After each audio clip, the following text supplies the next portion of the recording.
Wonderful. Good afternoon, everyone. I am Dr. Angelica Cortez. Please call me Gel, like hair gel.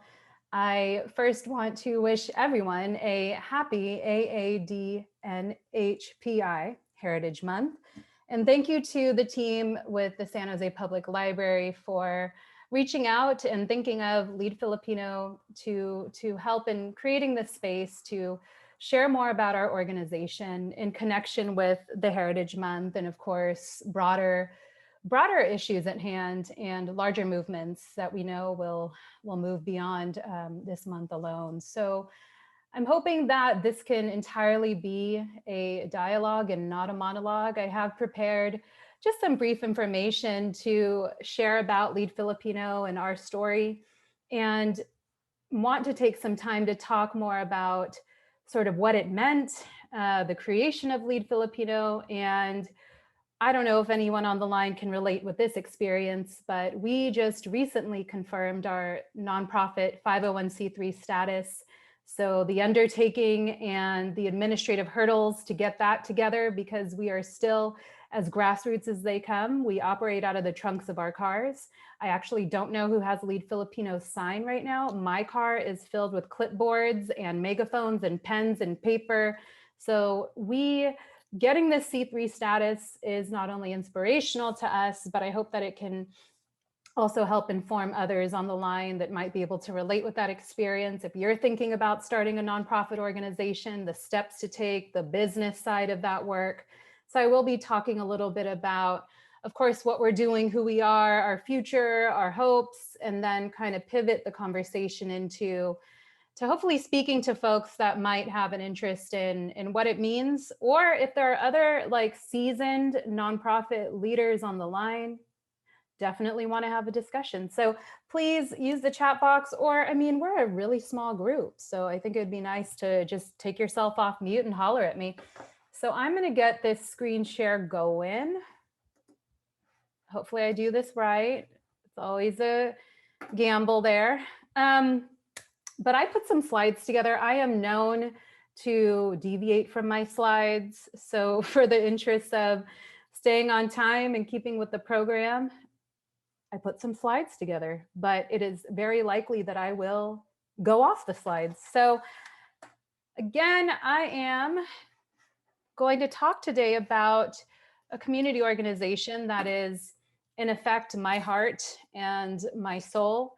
I founded Lead Filipino 6 years ago, and I'll talk more about my story and my personal connection, share a bit about myself, and then, of course, talk about the group and who we are in San Jose. So some key takeaways that I would love to kind of share and impart in this space that Lead Filipino really observed across these 6 years and will continue to do so in our culture and in our ethos is defining our purpose and finding meaning in our work. Time and commitment. I can't even begin to tell all of you about the countless meetings we've had at Panera Bread and Jollibee and Goldilocks and, you know, all of these community spaces where we've had one too many planning meetings.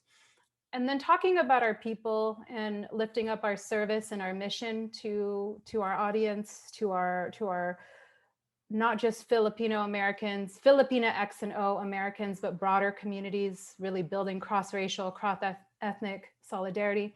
And continuous, oh my gosh, I wrote revolution, but I totally meant to write reflection, but revolution works too. I'm not mad about that.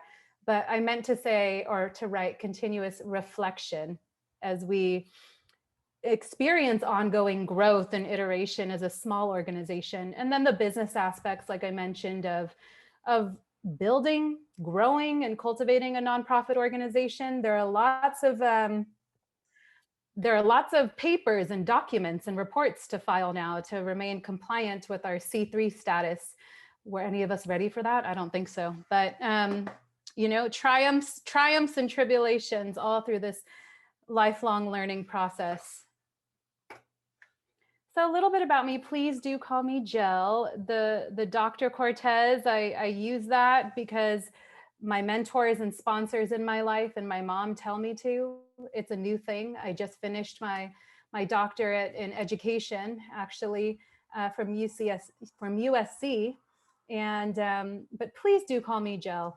And just to kind of talk a little bit about who I am, I founded Lead Filipino in 2015, only knowing kind of what I didn't know. I had previously worked for nonprofit advocacy organizations and for direct service providers in both San Jose and Los Angeles, working specifically within human services and immigrant rights and around civil rights work. And so through those experiences, and then working for elected leaders, because I studied at San Jose State political science, the only real science, haha. So I studied poli-sci, and at one point in my early young adult years, I thought I wanted to work for a city or a county, and I wanted to work in local government. And I went and got hired by an advocacy organization in San Jose called the Silicon Valley Council of Nonprofits. If any of you are familiar with SVCN, they represent all the health and human service providers, big and small, in the county, and advocate for social services and making sure nonprofits get their money and that contracts are fair and that we are building together. And so that was one really influential experience. Then I went to LA, did immigrant rights work with the California Immigrant Policy Center, did stuff with CHIRLA, did stuff around workers' rights. And then through a collection of those experiences and working for a state legislator and not seeing, and this isn't a common or new theme for everyone on the line, but not seeing API women, communities of color represented in these very serious and major legislative spheres, where I was working on as a committee staff, managing human services for the assembly member, watching bills, looking at the lobbyists that were being paid to influence certain decisions, and not seeing anyone that looked like, you know, someone that I could relate to or someone of my experience. And yes, I'm making assumptions, I am. But I will say that in terms of visible ID, I didn't see APIs, I didn't see women, I didn't see PhilAms. And so kind of bringing all of these experiences together, sort of my soft spot for nonprofit life, the understanding the importance of advocacy, having studied government and learning about systems of oppression, and being very involved in the Filipino American community as a youngin', I wanted to create something in San Jose, specifically really being proud of San Jose and in the potential, bearing in mind that Santa Clara County has the 4th largest Filipino American population in the state of California. We also know that there are 1.5 million PhilAms in California. But when we look at representation levels in key decision-making institutions, except for healthcare, we want to give a shout out to our P9 nurses, that representation and work within civics was something that I wanted to, that I felt I had, you know, knew a thing or two in and wanted to serve in this way. And so using those experiences, my purpose and my meaning is to help build the capacity of not just the nonprofit sector, but to bring in civics and make it fun and make it flashy and not like our senior year of civics class. Hopefully people can relate to that. But really that is my orientation and what I bring into Lead Filipino. And I just want to say that, and I kind of opened with this earlier, Lead Filipino is my heart and soul, but it wouldn't be where it is and it wouldn't exist, and we wouldn't be celebrating our newly confirmed 501c3 status without these folks pictured here. This photo was taken in the summer of 2019 with the graduates from our summer program. I'll talk more about our programs and services and our initiatives in subsequent slides, but since 2015, we have served hundreds of members locally, regionally, and statewide. No lie on the statewide part. In 2018, for our annual Fly Pinay's Leadership Summit for Women and Girls, we had 2 students drive up from LA. And I was like, oh my gosh, like kind of the motherly side of me, like worried for their safety, driving up I-5 for our event. But I think that really speaks to a need and an appetite around not just ethnically serving, but ethnically led organizations that reflect experiences and stories and narratives of, for not just young women, young men, families. We're now multi-generational. I love when we have the seniors come to our events. They like to tell their stories. And so we all continue to build together. And I think it just speaks to that appetite that is not just exclusive to San Jose. And we are so pleased to provide and serve in that way.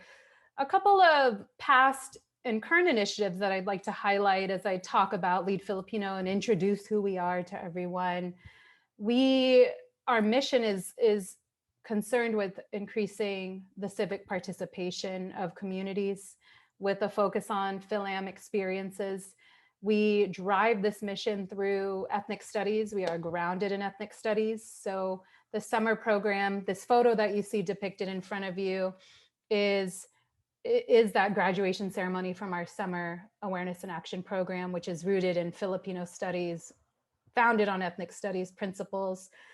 We believe that to serve in civic work, whether or not that is service on a commission, a board, perhaps your calling is public service, understanding who you are, your family story, and the changes that you wish to make, which are the grounding questions of ethnic studies curricula, is vital in your larger civic service. And so because of that, you'll see a lot of our projects and initiatives being oriented around civic work. So we were big on the census in 2020. We started that work in 2018 with the city of San Jose with the 2018 LUCA project, which was the local updating of the census address book, kind of recognizing that, you know, Filipinos were in the 3 of the 7 hard to count populations living in multi-generational households, students,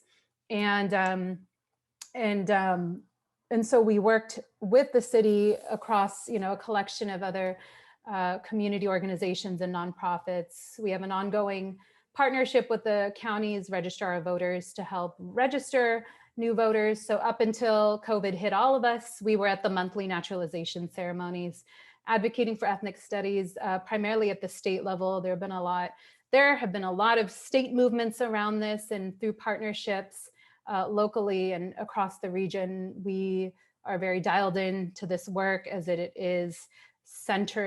centers our programs and our services. And we helped distribute financial assistance for those in our community adversely impacted by COVID. And we recently have had the privilege to start this partnership with Stanford to help with a series of community surveys around Philam awareness in Santa Clara County related to cancer prevention. So just a few things that we're cooking up.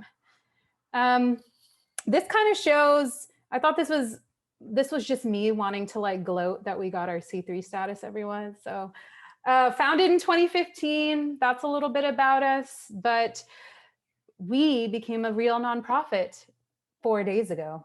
So I was telling Ophelia that this was very timely that I would come and speak and talk about the future of Lead Filipino, because getting this C3 status is everything to us. We talked about it for 2 years and didn't really take any action.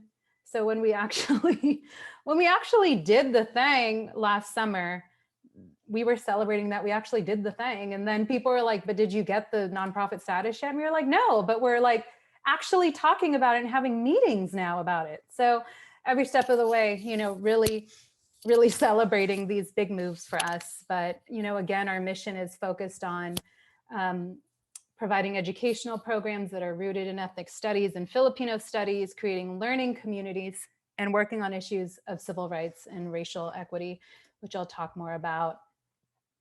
Welcome to those that have joined us. I realized that I was hearing like doorbells as I was talking. Thank you for joining on your lunch hour. Pleased to have you here. So a little bit about Lead Filipino's programs, everyone. We offer programs year-round. And here I've done my best to really consolidate our different offerings. But the summer program that I mentioned earlier is called Awareness and Action. Registration is actually open as of yesterday for our 2021 AAPI This is a program that we designed back in 2016. Some of our founding organizers have studied in the Philippines as Fulbright scholars. They are fluent in a couple languages of the Philippines, Tagalog being one, Cebuano. So we integrate a lot of the linguistic aspects into our curriculum. A couple of our other organizers, one teaches at San Francisco State right now and is a student of ethics studies. For me, I bring in my background around the civic work and having worked on campaigns. So we really bring together those two disciplines when we talk about our AAP. It's a 10-week program. And up until our virtual pandemic life, we offered the program every summer from June through August over on the East Side. Thank you to our partners at Asian American Recovery Services. We were offering that program off of Tully Road. And in 2019, we actually expanded and offered the program in San Jose and Union City. So now it'll be virtual. Last summer was our first go at a virtual program for awareness and action. And through a virtual environment, we brought in students.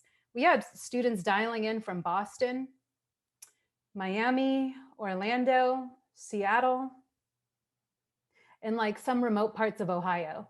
But the point is, we were able to continue building community, even in this remote environment. And I do want to say that pre-COVID, we were terrible at remote anything.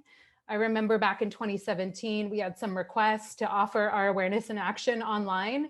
And we would forget that we had the Google Hangout open. We would put the laptop in the corner of the room, and then we would forget. And we weren't good at sending the PowerPoint slides. So when I say that this was not an easy feat for us to convert everything online, I really mean that, everyone. So looking forward to this summer's AAP.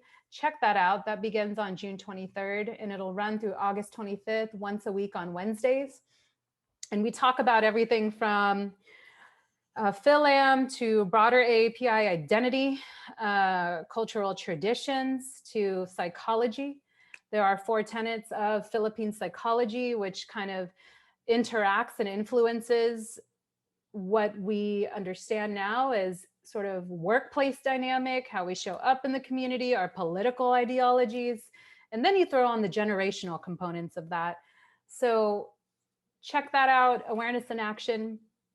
The second program I'll talk about is our annual Philippines. This is the program that I mentioned. We had 2 students drive up from LA to attend our summit. This Philippines is held every March during Women's History Month. When we first started Philippines in 2017, we thought in our minds, if we could get 25 students and 25 mentors to show up, that would be a win, that would be success for us. And then we doubled those numbers, and we ordered Little Caesars pizza for this event.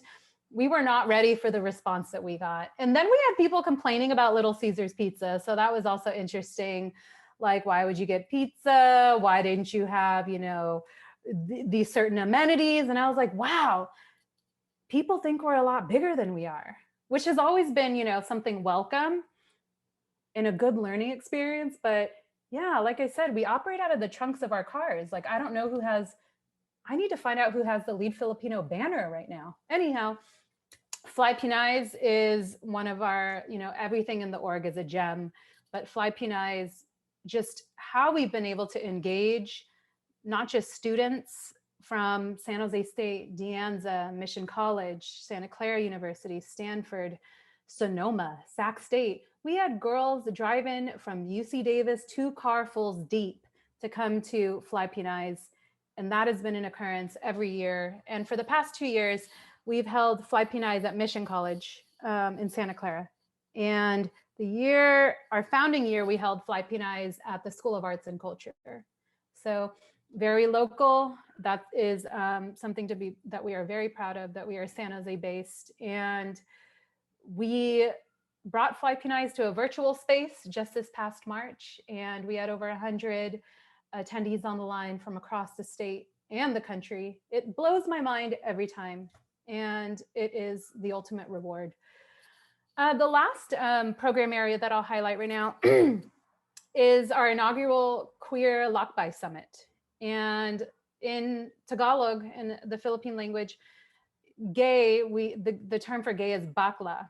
And lakbay is sort of an anagram or a play on bakla, because there's a scholar that inspired us, a scholar that noticed that in a Philippine indigenous script called Babayin, the characters for lakbay means journey, and the characters for bakla, meaning gay, meaning sort of an inward journey, are the same symbols.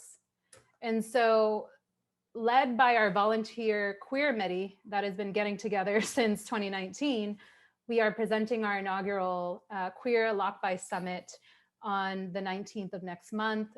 We have a lot of local guest speakers that are coming to join us, like Sarah Fernandez from the County of Santa Clara's Office of LGBTQ Affairs. Our keynote speaker is a queer Black Pinay. We are, observing and celebrating, Juneteenth, and encouraging everyone that attends to go check out local events. I know AXA is putting on a big event.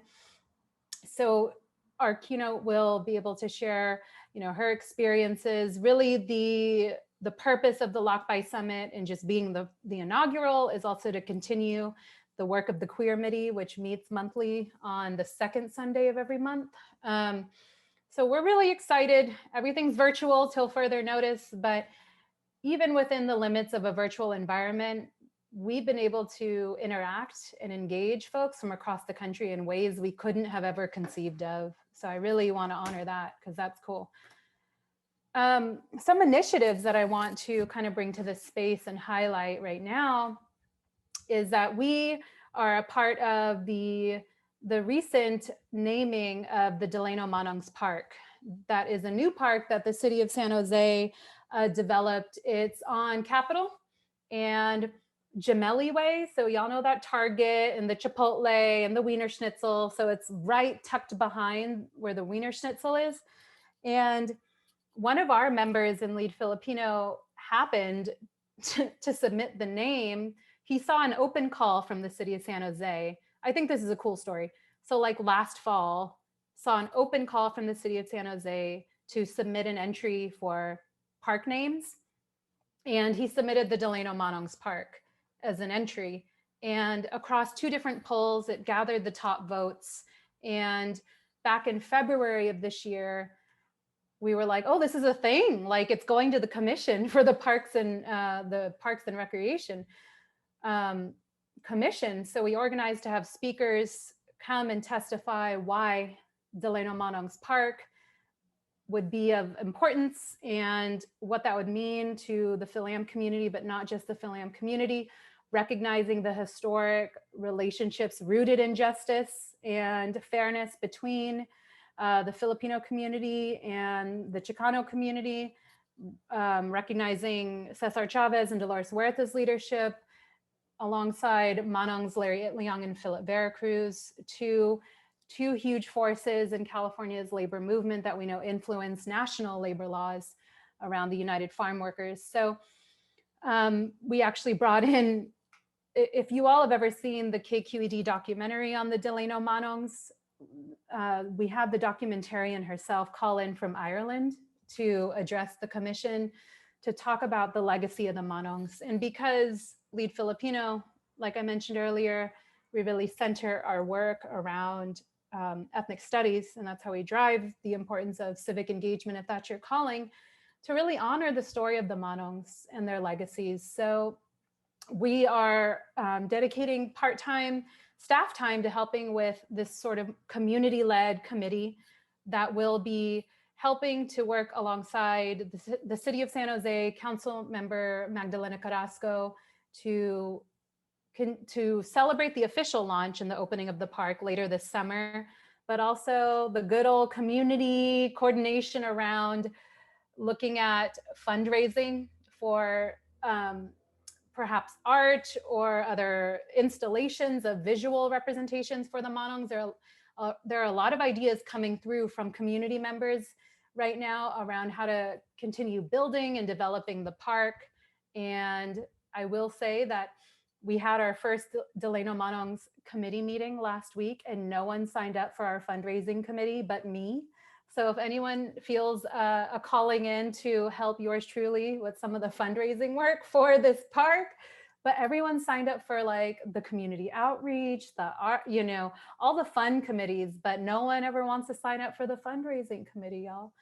Anyhow, moving into our second big initiative right now is that we are the lead on the policy working group for the statewide Justice for Angelo, Quinto, Justice for All coalition. We are working directly with the family. If you haven't heard of Angelo Quinto's case, he died at the hands of 4 police officers that arrived to his residence in late December of 2020. He was experiencing a mental health crisis and required de-escalation and required de-escalation strategies and tactics, and was instead met with, I will say personally, violence. And his family testifies till this day that he was compliant, he was unarmed, a 30-year-old Filipino American Navy veteran that sustained a head injury and was experiencing, you know, high levels of paranoia and anxiety, and instead was held using a knee to neck restraint, which we know is used on George Floyd. And so we are behind the work right now, advocating at the local level, because the family has filed a lawsuit against the city of Antioch, where this heinous act occurred.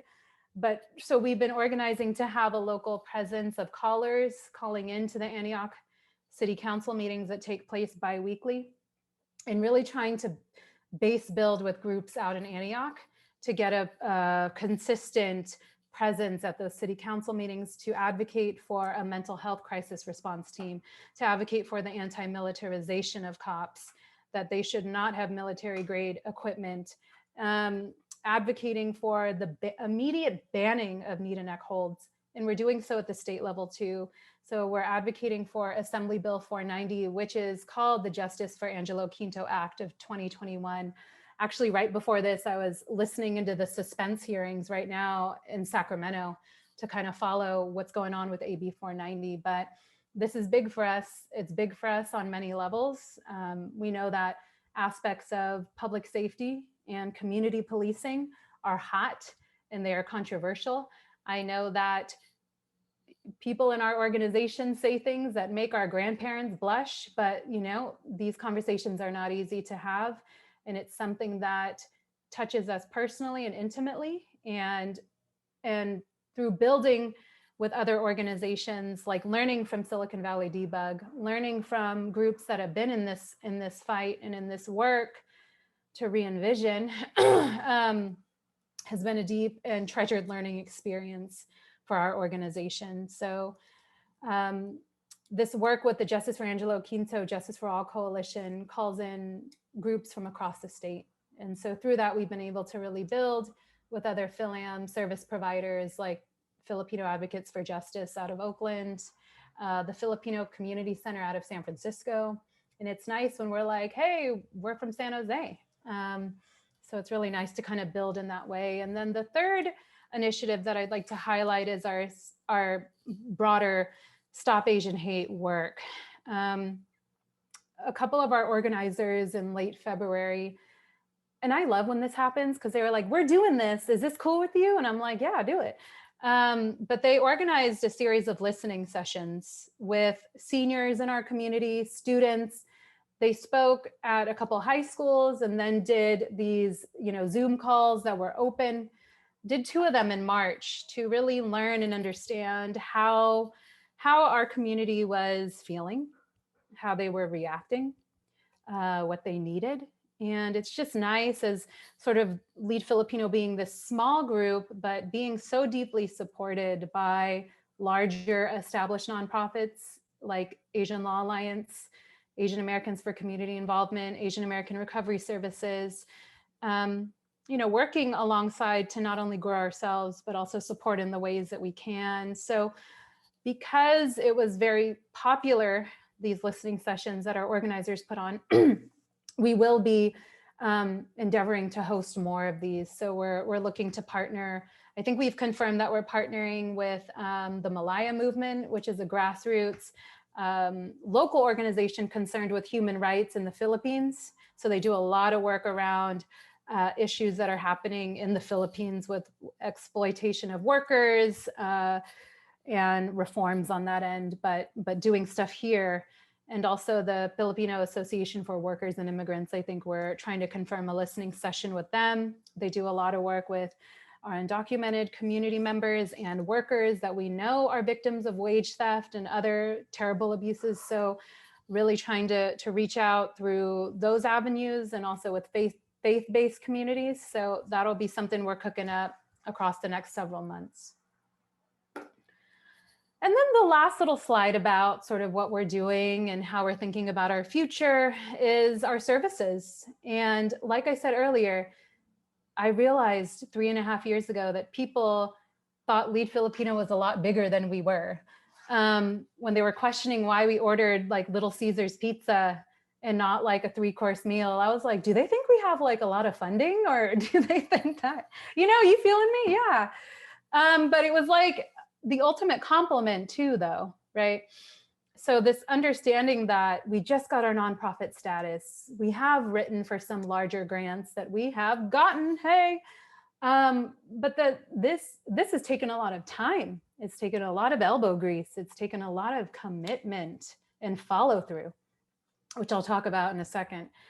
But also this virtue of, well, we're growing, but how can we also help smaller emerging organizations that see themselves and find meaning in uplifting their service through mission-driven work. So because of that, we have been approached by smaller orgs that are like, can you be our fiscal sponsor? And I was like, oh, wait, we still have a fiscal sponsor. We need to get established, but come back to us because we do want to work with you. If you are in a position right now, I can refer you to someone who helped us, get our ducks in a row or get these administrative things done. So right now we do help with some minimal technical assistance for smaller orgs, graphic design. So we help with logos and flyers. And if you need volunteers, right now we're working with a group. I'm not going to like spill all their tea or, give all their surprises out there, but a group that is going to be a Filipino school in San Jose and offer for kids ages 0 to like high school, Filipino language classes in Tagalog and Ilocano. And so they approached us and they're like, can we use your Zoom account? And I was like, that is technical assistance. Yes, you can use our Zoom account. And so also kind of helping them with their capacity building. And they didn't approach us randomly. These are community members that have been supporting Lead Filipino events that were like, you know what, we want to make this happen. So a group of teachers that are, employed by educational institutions right now, but want to start a community-based Filipino school to work with the younger, to work with kids. And I told them, you better have some adult learning spaces because I will take your Tagalog classes. So we're working with them with the logo, with helping them get their first series of planning meetings together. We're helping them with the vision plan. And by helping them, it's just like bouncing ideas, showing them templates of what we've used across the years to really help them kind of organize their thoughts, because we know that we couldn't have done this work without help from sponsors in that way. So that's our way of helping to build the capacity of the sector. And also paying it forward in terms of resources and help in that way. So I think in the future, we will be helping the Filipino school write some of their initial grants to see what money they can pursue. And then service referrals through robust partnerships, everyone, we're able to refer, and we have community members that come to us with some deep needs. There have been some deep needs where I'm like, we are not equipped, but here, let me refer you to a trusted partner and not send you to a phone tree. Let me give you the number of the exact person. You will get a real person on the line. So because of our partnerships, we are able to help with referrals to community members seeking free legal services or, greatly reduced services on immigration, citizenship, public benefits, civil rights, instances of domestic violence, housing, and mental and behavioral health services. So that is sort of us in a nutshell. I want to pause there before I kind of move into these sort of 5 aspects of best practices or principles that Lead Filipino has really observed in our growth across the 6 years. And then I want to give myself a second to take a little sip for my parched throat. Any questions out there? Hi, Angelica. Hi. I just wanted to ask, congratulations on your 501c3. Thank you. If for anyone who isn't really clear, I just want to know what exactly that means for you, and why is it so significant for your organization? Thank you for asking that. My apologies. Sometimes I run through all these terms and I should have definitely defined them. But a 501c3 status for us, it puts us into an entirely new league of building an organization to have staff and to have office space and to serve and advance our mission in a way where we have the administrative work locked in, because we realize that we can be a community-based group relying on volunteers, but high level of burnout, living in the highest cost region in the country, understanding the widening equity gap and the opportunity gaps across any measure, that if we wanted to show up and show out in that way, professionalizing to get the C3 status to be a recognized, the 501c3 is a designation that is given by the federal government, the Internal Revenue Service. So when you become a charitable nonprofit organization, you are subject to certain filings and reporting that you need to do, but that also allows us to get our own bank account. It allows us to pursue grants that will, in effect, help us advance our mission and grow our capacity to hire staff. There are groups that have the fiscal sponsorship, which is what I mentioned. Basically, Lead Filipino has been supported by a larger nonprofit where we're able to go after modest grants. But when it comes to employees and payroll and thinking about all of these measures of building the organization, our board felt very strongly that having our own 501c3 status was imperative. Kind of technically, it means we're exempt from paying certain taxes because we don't exist to benefit the personal gain of shareholders the way a private corporation would. Rather, our work is reinvested back into community. So it was a lot. So it means a lot of things. I love that question. It meant that we got our act together because, a lot of these they were our advisors first. Now they're our board because we incorporated with bylaws. The application to become a nonprofit is like 40 pages. So the advisors are now the board, and they're like, we need insurance. We need all of these things that you don't think about when you're a community person like me, an organizer that developed programs. And then suddenly it's like, oh, we need QuickBooks, we need payroll, we have insurance. What about our board? And it's like this whole other world of, well, I just want to serve. I just want to build the programs. I want to provide. Now it's this whole other side, but we recognize that this whole other side had to become real if we wanted to have staff, if we wanted to have an office, if we wanted to keep kind of growing and building, that conversation needed to be had and not further delayed.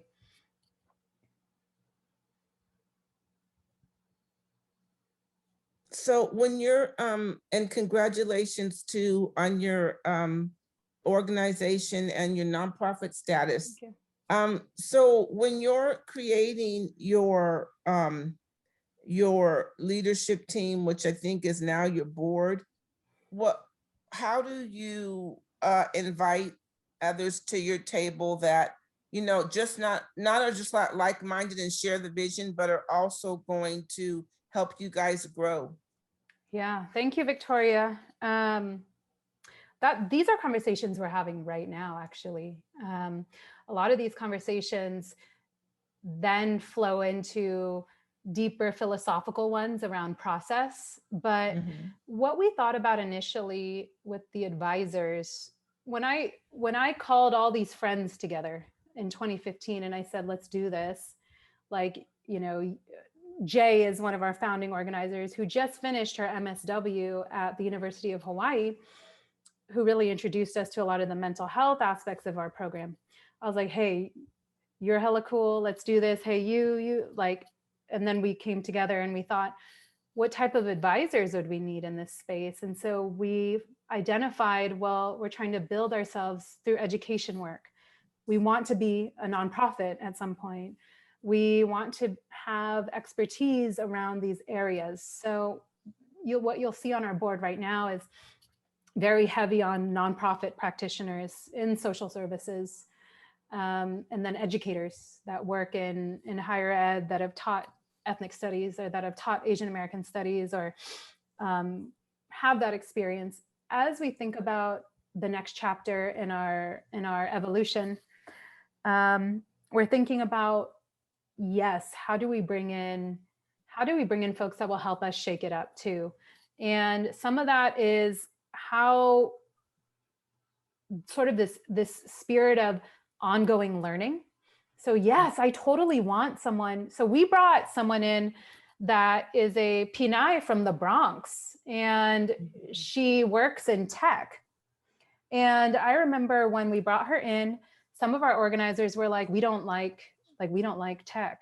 Like, why would you, you know, like, why would you do that? Like, I don't want a board member that's, responsible for a lot of what we're fighting against: gentrification, opportunity, equity gaps.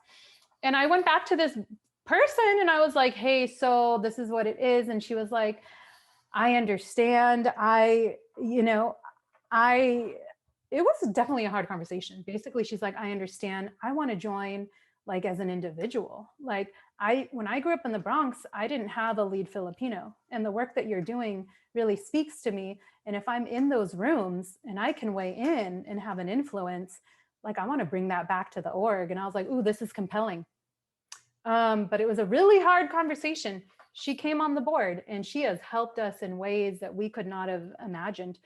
She helped us with things I didn't even know that we necessarily needed help with. Like, but now that we're moving into, let's make sure that we don't get sued, or let's make sure that we are abiding by legal parameters, because I am not the best with like rules and like regulations. So now they're like, we need someone that can help us get our documentation right, make sure we keep the C3 intact. So now there are conversations around, well, who knows nonprofit finances? Do we need to work with an accountant to bring onto the board? Do we need a lawyer on the board? And so a lot of this is very fluid, and it's going to be this new relationship that I will have with the board, because there became this like change when, now that we're a C3 and the board is liable for the organization, how does that change that relationship? And I feel like we are good at reminding ourselves, like, conversations might get heated, everyone, but we all care about this and we want this to grow. So be open and be real about what you think we need and what will take us there. So yeah, Victoria, your question is relevant right now. Maybe if y'all invite me back in a couple of years, I'll have more to share on that point. That's cool. And I'm also thinking about, during COVID, right? COVID and everything after, everyone, community organizations, libraries, schools are rethinking how they do work and how they collaborate and all of that. And I just hope that your agency continues to work with our library, our different branches, and things that we do to really move this work forward. So I appreciate you being here with us today. Oh, you bet. And I want to give a shout out to Ophelia. Ophelia, I think we're both night owls. So thank you for your communication and really helping me prepare for today. I told Ophelia, please count us in for future partnerships. You know, our relationships are quite strong with a lot of student organizations in the area. San Jose State, their PhilAm student group has like, they corrected me. One time I was like, they have like over 800 members. They were like, we have over 1,000 members. And I was like, whoa, okay, that's cool. Our partnerships with you know, San Jose City College. I love Dr. Tominang. Shout outs to her, and the Filipino Youth Coalition. So I know that we're going to be continuing to cook up some real good stuff, and we want to work closely with San Jose Public Library.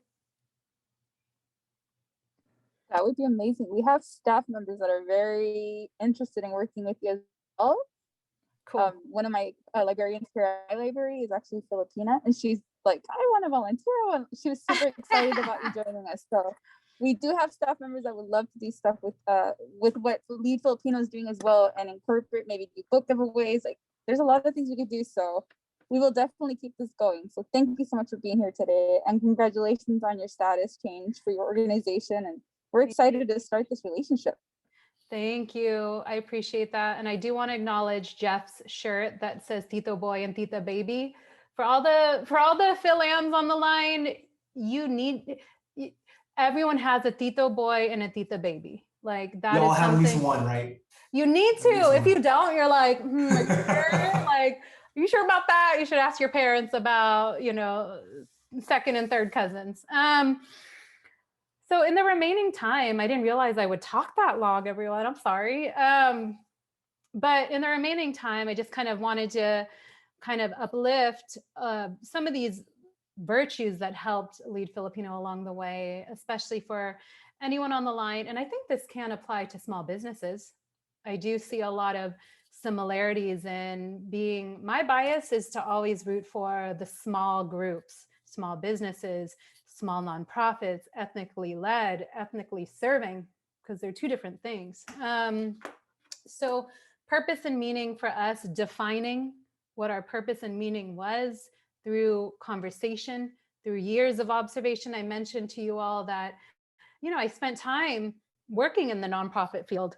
I lived in LA, came back to the Bay. I grew up in Pittsburgh, California, right near Antioch, which is why Angelo's case in Antioch is very personal. My parents lived in Antioch.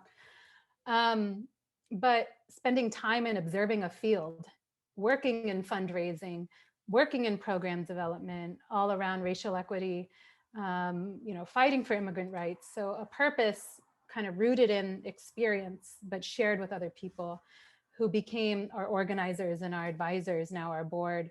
Time and commitment, y'all, and that's follow through. That I can't tell you the countless sessions we've had at Jollibee, at Goldilocks, at Panera Bread, at Flames on 4th Street, at the San Jose Library, the MLK Library. We still host meetings there, kind of pre-COVID, but more than the commitment, the follow through. Because a lot of these meetings we're dreaming and we're imagining and we're like, that's dope, let's do that. And then you're like, who's gonna do it? And then you're like, it's this group, we're gonna do it, right? So some of the work isn't cute, some of the work isn't fun. Like, who's gonna send out the doodle poll? Who's going to send out the when to meet? I always love working with students too. They have a lot of like fervor and they have a lot of energy. And Lead Filipino has a partnership with UC Davis's Bulasan Center for Filipino Studies. And for our work with Angelo Quinto on Assembly Bill 490, we had a bunch of students and they were like, we signed up to do a policy internship. Like, why are you having us share social media posts and send these emails? And I was like, what do you think organizing is? And they were like, oh. And I was like, yeah, organizing is getting your people organized and getting us on the same page and having a shared agenda and knowing what we're all talking about. So time and commitment, even when it's not cute. And then your people. I always talk about Lead Filipino because we did things sort of in reverse, and there's no right way to do it either. But we really focused on building our programs, building our base, relationships through schools, relationships with community partners, and And then existing relationships. Before Lead Filipino, I was involved in so many different Philam organizations and initiatives and projects. So having that understanding and building programs that were reflective of those needs, and then thinking about QuickBooks and a nonprofit status and all these administrative things, we did that later. We focused on our programs and our membership and our following. So really understanding your people and connecting it to the purpose and being committed to the time that'll take to building. I often say that in the work of social services and social change, it's A, it's not for the faint of heart, and B, it's not for like this short-term reward. Like you might not see those fruits till, I don't know, like you might not see them for a while, and being okay with that. And then continuous reflection. Unlike what I said earlier, I wrote revolution. Y'all know where my mind is at. But yeah, continuous reflection on what's working and what's not working. Being super open to community members, being like, why did you order Little Caesars, right? Like being okay with that.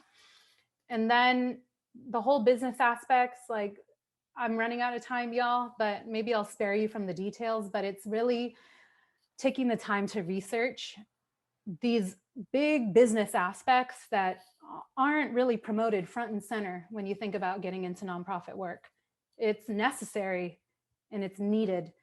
And it's the boring stuff, but it's the essential stuff around, like I said, if we want to have staff come in correct, prevailing wages, payroll, QuickBooks, so a lot of things that are necessary in that business aspect.